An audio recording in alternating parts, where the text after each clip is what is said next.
আজকে আমরা পড়ব 13তম কলেজ সমপর্যায় নিবন্ধন প্রিলিমিনারি টেস্ট 2016 এর প্রশ্নটি।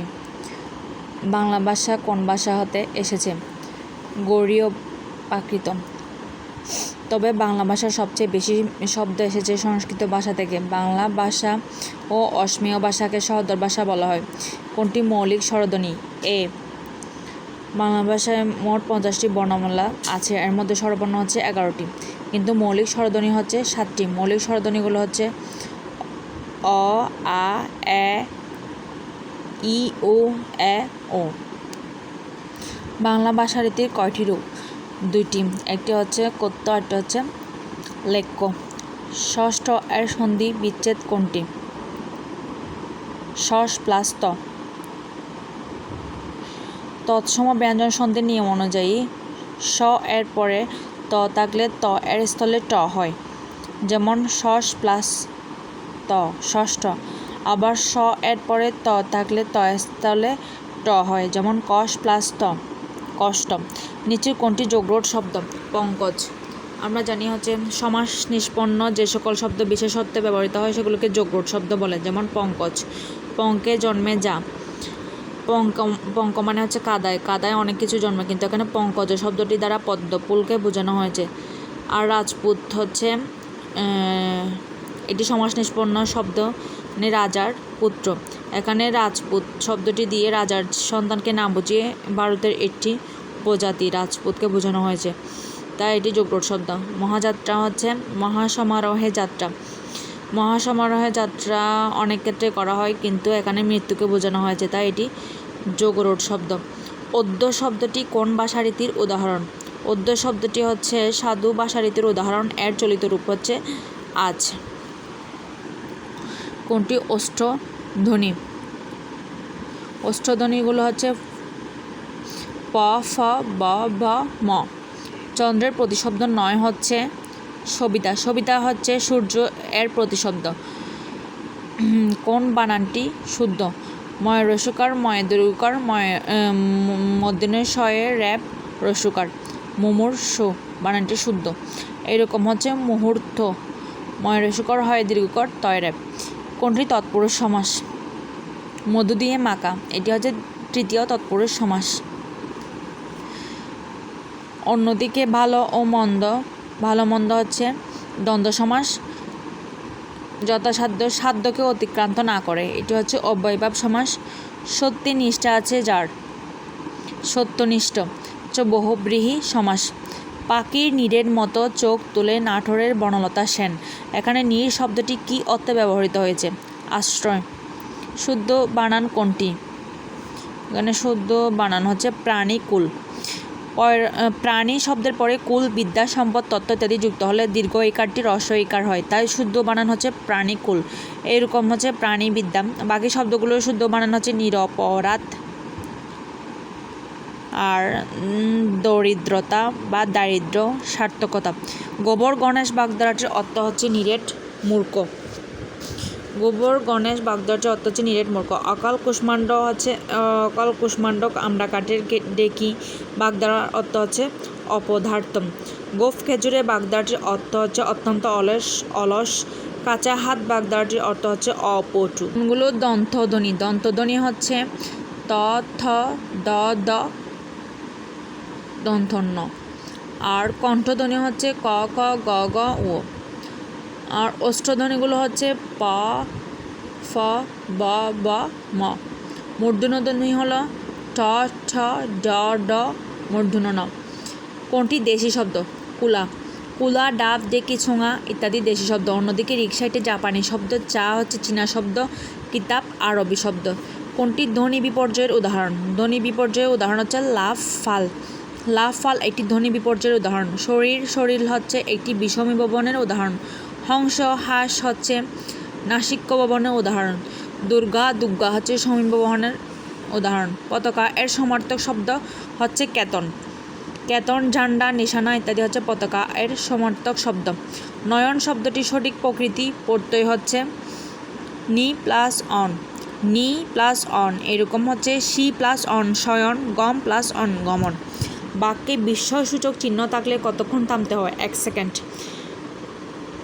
এছাড়াও দাড়ি, প্রশ্নবোধক চিহ্ন, কলন ড্যাশ চিহ্নের ক্ষেত্রে 1 সেকেন্ড সময় থামতে হয়। অলিক এর বিপরীত শব্দ হচ্ছে বাস্তব। উন্নতি এর বিপরীত শব্দ হচ্ছে অবনতি। আয়ত্ত এর বিপরীত শব্দ হচ্ছে অনায়ত্ত। অন্যদিকে কল্পনা শব্দটি অলিক শব্দের সমার্থক শব্দ। কল্পনা এর বিপরীত শব্দ হচ্ছে বাস্তব। পড়ায় আমার মন বসে না, এখানে পড়ায় কোন কারকে কোন বিভক্তি? এটি হচ্ছে অধিকরণ কারকের সপ্তমী বিভক্তি। পড়ায় আমার মন বসে না, এখানে পড়ায় অধিকরণ কারকের সপ্তমী বিভক্তি। যদি প্রশ্ন করা হয় কিসে মন বসে না, তখন উত্তর হবে পড়ায়। স্থান, কাল, বিষয় বোঝালে অধিকরণ কারক হয়। কোনটি দ্বিগু সমাস? সপ্তাহ, সপ্ত অহের সমাহার, দ্বিগু সমাস। অন্যদিকে পরিভ্রমণ, পরি মানে চতুর্দিকে যে ভ্রমণ, প্রাদি সমাস। আমরণ, মরণ পর্যন্ত, অব্যয়ভাব সমাস। মন গড়া, মন দিয়ে গড়া, তৃতীয়া তৎপুরুষ সমাস। নদী এর সমার্থক শব্দ কোনটি? সরিত, গাব, স্রোতস্বিনী, তটিনী, তরঙ্গিনী, প্রবাহিনী ইত্যাদি হচ্ছে নদী এর সমার্থক শব্দ। অন্যদিকে নখ ও গিরি অর্থ হচ্ছে পর্বত, বিহগ অর্থ হচ্ছে পাখি। নাদ শব্দের অর্থ হচ্ছে সিংহের ডাক। নাদ শব্দের অর্থ হচ্ছে সিংহের ডাক। মেঘের ডাক বা মেঘের ধ্বনি হচ্ছে জিমুতেন্দ্র। বাঘের ডাক হচ্ছে গর্জন। সিংহের ডাক হচ্ছে হুঙ্কার। ময়ূরের ডাক হচ্ছে কেকা। অনুবাদ 2 প্রকার, ভাবানুবাদ ও আক্ষরিক অনুবাদ। কোনটি what is the plural of magus? ম্যাগুসের প্লুরাল হচ্ছে মেজাই। ম্যাগুস হচ্ছে পুরোহিত আর মেজাই অর্থ হচ্ছে পুরোহিত মণ্ডলী। What is the verb form of power? Empower. Power শব্দটি নাউন, যার অর্থ ক্ষমতা বা শক্তি। অপশনগুলোর মধ্যে পাওয়ারফুল হলো অ্যাডজেক্টিভ, পাওয়ারফুলি হচ্ছে অ্যাডভার্ব। ইনপাওয়ার হচ্ছে ভুল প্রয়োগ ঘটেছে এখানে, প্রিফিক্সটা হচ্ছে ইম হবে, EM। এম্পাওয়ার শব্দটি ভার্ব, যার অর্থ হচ্ছে কাউকে শক্তি বা ক্ষমতা প্রদান করা। সুতরাং পাওয়ার এর ভার্ব হলো empower. Find out the correct sentence. He insisted on my going to cinema. Insist অর্থ জোর করা বা পিড়াপিড়ি করা। ইনসিস্টের পরে প্রেপোজিশন অন ব্যবহৃত হয়। Which one is the correct passive form of the sentence? He satisfied everybody. Everybody was satisfied with him. Everybody এর সাথে সবসময় হচ্ছে সিঙ্গুলার ভার্ব বসে, আর এখানে স্যাটিসফাইড উইথ হবে, কারণ এটি একটি অ্যাপ্রোপ্রিয়েট প্রিপোজিশনের উদাহরণ। What is the synonym of the word repress? Repress মানে হচ্ছে কোনো কিছু দমিয়ে রাখা, নিয়ন্ত্রণ করা, আর কন্ট্রোল অর্থ হচ্ছে কোনো কিছু নিয়ন্ত্রণে রাখা। তাহলে রিপ্রেসের সিনোনিম হচ্ছে কন্ট্রোল।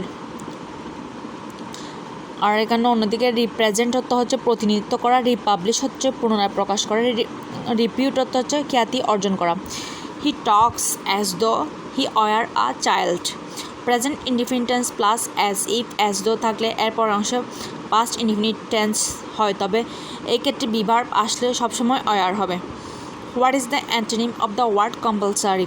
কম্পালসারি মানে হচ্ছে বাধ্যতামূলক, আর অন্যদিকে ভলান্টারি হচ্ছে স্বেচ্ছা প্রণোদিত, মানে কোনো কিছু বাধ্যতামূলক নয়। তাই কম্পালসারি এর বিপরীত শব্দ হবে ভলান্টারি। অপশনগুলোর মধ্যে বাকিগুলো হচ্ছে ম্যান্ডেটরি মানে হচ্ছে আবশ্যক বা বাধ্যতামূলক, অব্লিগেটরি হচ্ছে বাধ্যতামূলক, কমপ্লিমেন্টারি মানে হচ্ছে প্রশংসা সূচক বা শ্রদ্ধা জ্ঞাপক। What is the noun of the word confess? কনফেসের নাউন ফর্ম হচ্ছে কনফেশন। কনফেস একটি ভার্ব, এর অর্থ হচ্ছে অপরাধ স্বীকার করা, দোষ স্বীকার করা। অপশন কনফেশন শব্দটি নাউন, যার অর্থ স্বীকারোক্তি। Confess verb. কনফিউশন তো বিভ্রান্তি বা বিশৃঙ্খলা, এটি একটি নাউন। তবে অপশনগুলোর মধ্যে কনফেশনালি শব্দটি ভুল, এ নামে কোনো শব্দ নেই, অতএব সঠিক উত্তর হচ্ছে কনফেশন। সকাল থেকে গুড়ি গুড়ি বৃষ্টি হচ্ছে। The correct translation of the sentence is it has been drizzling since morning. Drizzle একটি ভার্ব, এর অর্থ হচ্ছে গুড়ি গুড়ি বৃষ্টি হওয়া। Black and blue means mercilessly. Black and blue একটি ফ্রেজ, যার অর্থ হচ্ছে বেদম প্রহার। অপশনগুলোর মধ্যে মার্সিফুলি হচ্ছে দয়ার সাথে, মার্সিলেসলি হচ্ছে নির্দয়ভাবে, সিম্প্যাথেটিক্যালি হচ্ছে সহানুভূতির সাথে, হপফুলি হচ্ছে আশানুরূপভাবে। তাই এখানে সঠিক উত্তর হচ্ছে mercilessly. He acted on my advice. Complex form of this sentence is he acted as I advised him. প্রশ্নের প্রদত্ত বাক্যটি সিম্পল সেন্টেন্স। কমপ্লেক্স সেন্টেন্সের ক্লজগুলো হচ্ছে as, since, although, if, till, because, etcetera. সুতরাং সঠিক উত্তর হচ্ছে he acted as I advised him. The word lunar is related to moon. Lunar শব্দটি অর্থ চাঁদ সম্পর্কিত বা চন্দ্র সংক্রান্ত। মুন অর্থ চাঁদ, তবে অতএব লুনার শব্দটি মুন সম্পর্কিত। অন্যদিকে মার্স অর্থ মঙ্গল, আর্থ অর্থ পৃথিবী, সান অর্থ সূর্য। Maiden speech means the first speech. Maiden speech একটি ফ্রেজ যার অর্থ প্রথম বক্তৃতা। দ্য ফার্স্ট স্পিচ অর্থ প্রথম বক্তৃতা। কাজের সঠিক উত্তর হচ্ছে the first speech. The girl was reclining on the couch. Recline এর পরে প্রেপোজিশন হিসেবে অন বসে। রিক্লাইন ভার্বটির অর্থ হচ্ছে হেলান দেওয়া। সুতরাং সঠিক উত্তর হচ্ছে the girl was reclining on the couch. Choose the correct sentence.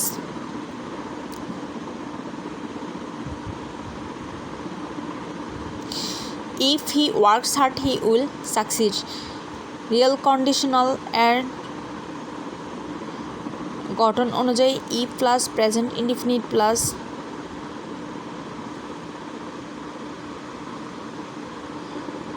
Future indefinite tense হবে। এখানে বইটাতে রিয়েল কন্ডিশনাল দেওয়া হয়েছে, এটা আসলে Unreal conditional. He went to bed after he had learned his lessons. অতীতকালে দুটি ঘটনা একসাথে ঘটলে দুটি নিয়ম অনুসারে করতে হয়। প্রথম কাজটিতে অতীতে সম্পন্ন দুটি কাজের মধ্যে যেটি আগে সংঘটিত হয় সেটিকে পাস্ট পারফেক্ট করতে হয়, এবং যেটা অপেক্ষাকৃত পরে সংঘটিত হয় সেটিকে পাস্ট ইনডিফিনিট করতে হয়। A bolt from the blue means an unexpected calamity. A bolt from the blue একটি ফ্রেজ যার আক্ষরিক অর্থ হচ্ছে বিনা মেঘে বজ্রপাত, ব্যবহারিক অর্থ হচ্ছে অনাকাঙ্ক্ষিত বিপদ। The antonym of the word benign is malignant. Benign অর্থ দয়ালু বা সদয়, ম্যালিগন্যান্ট অর্থ ক্ষতিকর বা অপকারী। বিনিন এর বিপরীত শব্দ। অন্যদিকে বিগিনিং অর্থ শুরু বা সূচনা, পিসফুল অর্থ শান্তিপূর্ণ, ব্লেসড অর্থ মহিমান্বিত বা আশীর্বাদ প্রাপ্ত। তাকে তিরস্কার করা হয়েছিল এর শুদ্ধ ইংরেজি হচ্ছে হি ওয়াজ ব্রট টু বুক। তিরস্কার করা বা বকা দেওয়া বোঝাতে ব্রিং টু বুক কথাটি ব্যবহৃত হয়। We helped him to finish or finish the work. Help positive ভার্বটির পর ব্যক্তিবাচক অবজেক্ট থাকলে ইনফিনিটিভ 2+B1 বা ভার্ব এর বেস ফর্ম দুটি ব্যবহার করা যায়। কাজে সঠিক উত্তর হচ্ছে we helped him to finish the work অথবা we helped him finish the work. He fought tooth and nail to defeat the enemy. প্রশ্নের প্রদত্ত বাক্যটি পূর্ণাঙ্গত হলো সে তার শত্রুটিকে পরাজিত করতে প্রাণপণে চেষ্টা করেছিল। টুথ অ্যান্ড নেল অর্থ প্রাণপণে চেষ্টা করা। অন্যদিকে অপশনগুলোর মধ্যে সেট আউট অর্থ হচ্ছে যাত্রা করা বা সুন্দরভাবে সাজানো। টু অ্যান্ড ফ্রো হচ্ছে এদিক সেদিক। টু দ্য কুইক অর্থ তাড়াতাড়ি করতে। Had I been a king, I would have helped the poor. Unreal conditional অনুযায়ী হচ্ছে ইফ যুক্ত অংশটি যদি পাস্ট পারফেক্ট থাকে তাহলে এরপর অংশটিকে সম্পন্ন করার জন্য would have, might have, could have plus ভার্বের পাস্ট পার্টিসিপল করতে হয়। Choose the correct synonym for extempore. Extempore অর্থ পূর্ব প্রস্তুতি ছাড়া বা পূর্ব পরিকল্পনা ছাড়া, তাই এর সমার্থক শব্দ হবে ইমপ্রম্পটু। ইমপ্রম্পটু অর্থ হচ্ছে পূর্ব প্রস্তুতি ছাড়া।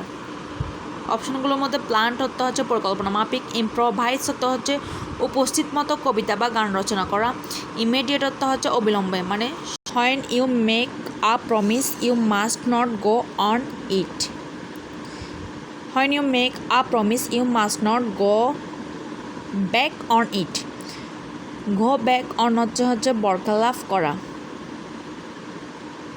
মানে যখন তুমি একটি প্রমিস করো তখন তোমার অবশ্যই সেটির বরখেলাপ করা উচিত নয়।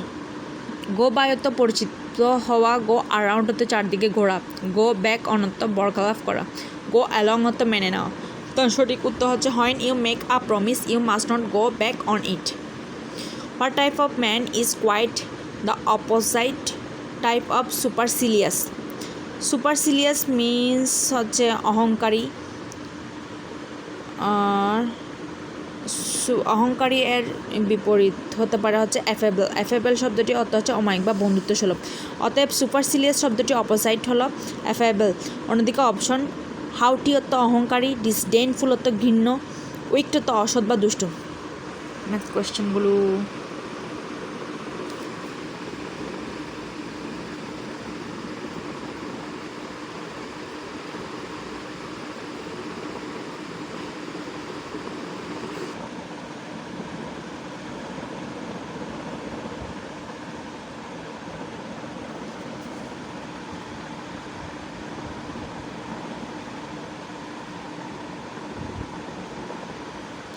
তোমার কি মনে হয় এগুলো করতেছি ভালো হচ্ছে না?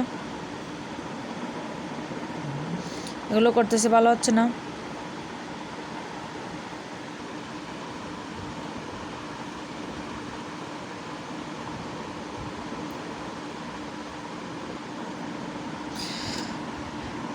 দুটি সন্নিহিত কোণের সমষ্টি 180 ডিগ্রি হলে একটি অপরটির কি কোণ বলে? আমরা জানি দুটি সন্নিহিত কোণের সমষ্টি 180 ডিগ্রি বা দুই সমকোণ হলে তারা একে অপরের সম্পূরক কোণ, আর দুটি সন্নিহিত কোণের সমষ্টি 90 ডিগ্রি হলে তারা একে অপরের পূরক কোণ। সোমপুর বিহার কে প্রতিষ্ঠা করেন? সোমপুর বিহার প্রতিষ্ঠা করেন হচ্ছে রাজা ধর্মপাল। পাল রাজা ধর্মপাল 8ম শতাব্দীতে সোমপুর বিহার প্রতিষ্ঠা করেন। সোমপুর বিহার এশিয়া মহাদেশের মধ্যে বৃহত্তম বিহার। নওগাঁ জেলার পাহাড়পুরে এর অবস্থান। এর অন্য নাম পাহাড়পুর বিহার। এটি ইউনেস্কো ঘোষিত world heritage site. Lord Ripon কর্তৃক গঠিত শিক্ষা কমিশনের নাম কি? Hunter commission. প্রাথমিক ও মাধ্যমিক শিক্ষা সংস্কারের জন্য লর্ড রিপন 1882 সালে হান্টার কমিশন নামে শিক্ষা কমিশন গঠন করেন। তিনি শ্রমিক কল্যাণের জন্য ফ্যাক্টরি আইন প্রকাশ করেন। তিনি সংবাদপত্রের পূর্ণ স্বাধীনতা দেন। পার্কি সমুদ্র সৈকত কোথায় অবস্থিত? পার্কি সমুদ্র সৈকত চট্টগ্রামে অবস্থিত। চট্টগ্রাম জেলার আনোয়ারা থানার পার্কি সমুদ্র সৈকত অবস্থিত।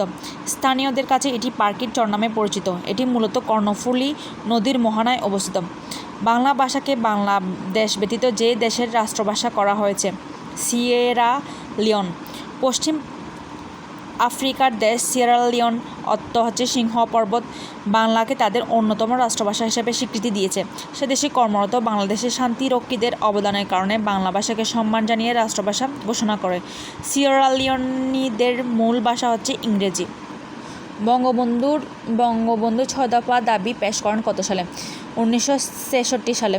বঙ্গবন্ধু শেখ মুজিবুর রহমান 6 দফা দাবি প্রথম পেশ করেন 1966 সালের 5 ফেব্রুয়ারি পাকিস্তানের লাহোরে অনুষ্ঠিত বিরোধী দলগুলোর সম্মেলনে। 6 দফা দাবি আনুষ্ঠানিকভাবে পেশ করেন 23 মার্চ 1966 সালে। 1948 সালে পাকিস্তান পরিষদে বাংলা ভাষাকে গণপরিষদের অন্যতম ভাষা হিসেবে ব্যবহারের প্রস্তাব রাখেন ধীরেন্দ্রনাথ দত্ত। 1948 সালে 23 ফেব্রুয়ারি পাকিস্তান গণপরিষদের প্রথম অধিবেশনে বাংলা ভাষাকে গণপরিষদের অন্যতম ভাষা হিসেবে সরকারি স্বীকৃতির দাবি করেন পূর্ব বাংলার গণপরিষদ সদস্য কুমিল্লার ধীরেন্দ্রনাথ দত্ত। সম্প্রতি সুন্দরবন এলাকার কোন নদীতে কয়লাবাহী কার্গো ডুবে যায়? শ্যালা। সুন্দরবনের শ্যালা নদীতে কয়লাবাহী কার্গো জাহাজ MV সি হর্স 1 ডুবে যায় 2016 সালে। শ্যালা নদীর হরিণটানা ও তাম্বুলবুনিয়া এলাকার মধ্যবর্তী স্থানে জায়গাটি ডলফিনের অভয়ারণ্য হিসেবে চিহ্নিত। জাহাজটি ডুবে যায়। ওয়েরি বটেশ্বর প্রত্নতাত্ত্বিক নিদর্শন কোন জেলায় পাওয়া যায়? নরসিংদী জেলার বেলার উপজেলায় অবস্থিত একটি প্রত্নতাত্ত্বিক নিদর্শন ওয়ারি বটেশ্বর। কয়রা নদীর তীরে অবস্থিত ওয়ারি ও বটেশ্বর পাশাপাশি দুটো গ্রাম। এখানে প্রাপ্ত প্রত্নবিশেষ 450 খ্রিস্টাব্দ পূর্বাব্দের। 2000 সালে জাহাঙ্গীরনগর বিশ্ববিদ্যালয়ের প্রত্নতত্ত্ব বিভাগের শিক্ষক সুফি মুস্তাফিজুর রহমানের নেতৃত্বে এখানে প্রথম খনন কাজ শুরু হয়। সূর্য হতে পৃথিবীতে আলো এসে পৌঁছাতে সময় লাগে প্রায় 8 মিনিট। সূর্য থেকে পৃথিবীতে আলো আসতে সময় লাগে হচ্ছে 8 মিনিট 19 সেকেন্ড। সূর্য ও পৃথিবীর মধ্যবর্তী দূরত্ব 15 কোটি কিলোমিটার আর আলোর গতি প্রতি সেকেন্ডে প্রায় 3 লক্ষ কিলোমিটার। বীর বিক্রম খেতাবপ্রাপ্ত মুক্তিযোদ্ধাদের সংখ্যা কত? 175 জন। মহান স্বাধীনতার যুদ্ধে অবদানের জন্য মোট 676 জনকে বীরত্বসূচক খেতাব দেওয়া হয়। এর মধ্যে বীরশ্রেষ্ঠ 7 জন, বীর উত্তম 68 জন, বীর বিক্রম 175 জন, বীর প্রতীক 426 জন। এর মধ্যে বাংলাদেশের জাতীয় গ্রন্থাগার কোথায় অবস্থিত? আগারগাঁও। বাংলাদেশের জাতীয় গ্রন্থাগার ন্যাশনাল লাইব্রেরি ঢাকার আগারগাঁও এর শেরেবাংলা নগরে অবস্থিত। জাতীয় মসজিদ বাইতুল মোকাররম গুলিস্তানে অবস্থিত। জাতীয় শিশু পার্ক অবস্থিত শাহবাগে। বাংলাদেশ সরকারের প্রধান আইন কর্মকর্তা হলেন অ্যাটর্নি জেনারেল। বাংলাদেশ সরকারের প্রধান আইন কর্মকর্তা হলেন অ্যাটর্নি জেনারেল। তিনি পদাধিকার বলে বাংলাদেশ বার কাউন্সিলের চেয়ারম্যান। সুপ্রিম কোর্টের বিচারক হওয়ার যোগ্য কোনো ব্যক্তিকে রাষ্ট্রপতি বাংলাদেশের সংবিধানের 64 নং অনুচ্ছেদ অনুযায়ী অ্যাটর্নি জেনারেল হিসেবে নিয়োগ দেন। এটি একটি সাংবিধানিক পদ। টি-20 বিশ্বকাপে বাংলাদেশে একমাত্র শতরানকারী কে? তামিম। টি-20 বিশ্বকাপে বাংলাদেশের একমাত্র শতরানকারী ক্রিকেটার তামিম ইকবাল। ওমানের বিরুদ্ধে 2016 সালে ম্যাচটি অনুষ্ঠিত হয়।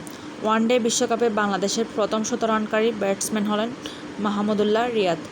সম্প্রতি বাংলাদেশে কোন বিরল রোগে আক্রান্ত রোগীর সন্ধান পাওয়া গিয়েছে? ট্রিমান।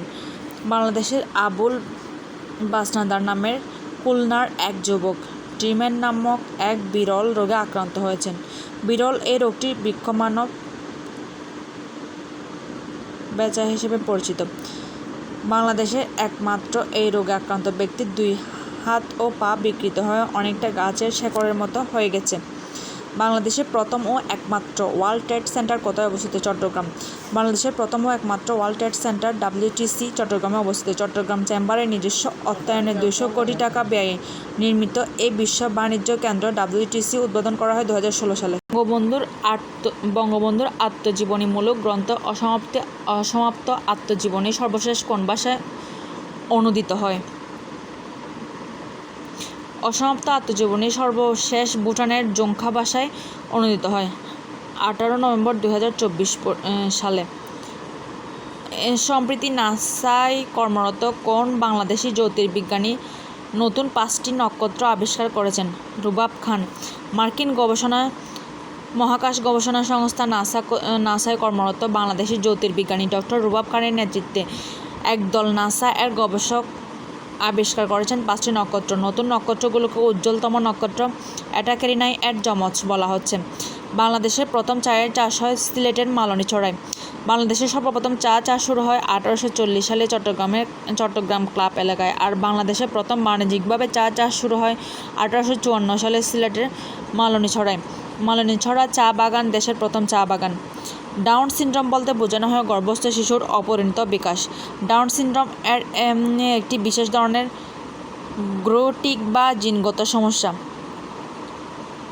মানুষের 21তম ক্রোমোজোমের নন ডিসজাংশনের ফলে এই রোগ হয়। এর ফলে গর্ভস্থ শিশুর অপরিণত বিকাশ হয়। এরা মানসিক ভারসাম্যহীন হয়। তৎকালীন পাকিস্তানের শিক্ষা আন্দোলন হয় কত সালে? 1962 সালে। তৎকালীন পাকিস্তানের শিক্ষা আন্দোলন হয় 1962 সালে। অগণতান্ত্রিক শরীফ শিক্ষা কমিশনের বিরুদ্ধে ছাত্ররা আন্দোলন করে। 1962 এর শিক্ষা আন্দোলনে ছিল স্বৈরাচার আইয়ুব খানের বিরুদ্ধে প্রথম গণ আন্দোলন। বাংলাদেশের ভিতর ভারতের কয়টি ছিটমহল ছিল? 111টি। বাংলাদেশের ভেতর ভারতের ছিটমহল ছিল 111টি এবং ভারতের অভ্যন্তরে বাংলাদেশের ছিটমহল ছিল 51টি। দুই দেশের মধ্যে থাকা মোট 162টি ছিটমহল আনুষ্ঠানিকভাবে বিনিময় হয় 31 জুলাই 2015 মধ্যরাতে অর্থাৎ 1 আগস্ট 2015-তে। বায়ু দূষণের জন্য প্রধানত দায়ী কার্বন ডাইঅক্সাইড। বায়ুর একটি উপাদান হচ্ছে কার্বন ডাইঅক্সাইড CO2। বায়ুতে এর পরিমাণ হচ্ছে 0.03%। কল কারখানায় জ্বালানি পোড়ানোর ফলে CO2 সৃষ্টি হয়। এটি মূলত বায়ু দূষণের জন্য দায়ী। জিকা ভাইরাস কোন দেশে সর্বপ্রথম ছড়ায়? ব্রাজিল। জিকা ভাইরাস সর্বপ্রথম মহামারী আকারে ছড়ায় দক্ষিণ আমেরিকার ব্রাজিলে। ডেঙ্গু ভাইরাসের বাহক এডিস মশার মাধ্যমে জিকা ভাইরাস ছড়ায়। আর এটি প্রথম শনাক্ত হয়েছিল উগান্ডায় 1947 সালে। সেখানে জিকা বর্ণের এক বানরের শরীরে। মানুষের রক্তে শ্বেত রক্তকণিকা ও লোহিত রক্তকণিকার অনুপাত হচ্ছে 1:700। 3 ধরনের রক্তকণিকা রয়েছে: লোহিত রক্তকণিকা, শ্বেত রক্তকণিকা, অণুচক্রিকা। এদের মধ্যে মানুষের রক্তে শ্বেত রক্তকণিকা ও লোহিত রক্তকণিকার অনুপাত হচ্ছে 1:700। শ্বেত রক্তকণিকা বেড়ে গেলে ব্লাড ক্যান্সার হয়। ফেসবুক প্রতিষ্ঠা করা হয় 2004 সালে। সবচেয়ে বহুল ব্যবহৃত সামাজিক যোগাযোগ মাধ্যম ফেসবুক চালু হয় 2004 সালে। এর প্রতিষ্ঠাতা মার্ক জাকারবার্গ। ফেসবুকের সদর দপ্তর ক্যালিফোর্নিয়া, যুক্তরাষ্ট্রে অবস্থিত। ইউটিউব চালু হয় 2005 সালে। ইউটিউবের সদর দপ্তর ক্যালিফোর্নিয়া, যুক্তরাষ্ট্রে। টুইটার চালু হয় 2006 সালে। টুইটারের বর্তমান নাম এক্স। Bye bye.